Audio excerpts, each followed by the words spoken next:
Equipment manufacturing को बढ़ावा देने के लिए सरकार मौजूदा नियम और उसमें जो परिभाषा है उसमें कुछ संशोधन कर सकती है। मेक इन इंडिया और पीएलआई स्कीम के तहत क्या बदलाव हो सकते हैं, ये एक बार जान लेते हैं सहयोगी चारू सिंह से, जिनकी ये एक्सक्लूसिव रिपोर्ट है। बताएं चारू।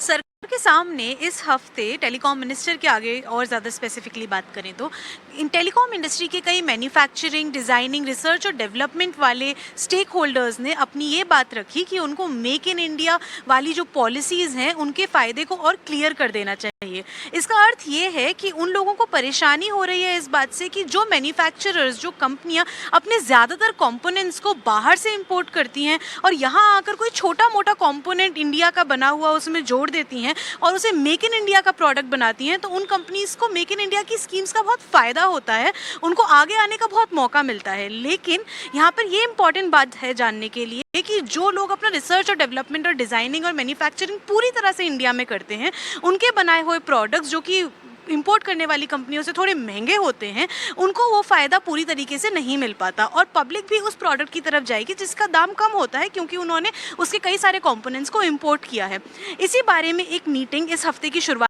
करी गई थी जहाँ पे उन्होंने कहा था कि या तो उन कंपनीज़ को ज़्यादा आगे बढ़ाना चाहिए जिनकी डिज़ाइनिंग, मैन्युफैक्चरिंग, रिसर्च और डेवलपमेंट सब कुछ इंडिया में हो रहा है, या फिर कुछ ऐसा करना चाहिए कि जो कंपनीज़ मेक इन इंडिया की पॉलिसीज़ का फ़ायदा क्लेम करती हैं उनके ऑपरेटिंग लेवल और स्टाफिंग लेवल को चेक करना चाहिए ताकि ये पता चल सके कि उनके क्लेम्स में कितनी सच्चाई है। यहाँ पर परेशानी सारी की सारी वाइट लेबलिंग के खिलाफ है, यानी कहीं और से बिना लोगों का प्रोडक्ट इम्पोर्ट करना और उसके ऊपर मेड इन इंडिया कह देना। अब इस पूरी बात पे जो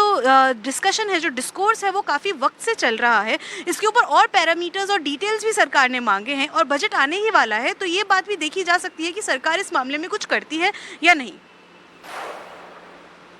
और अब बात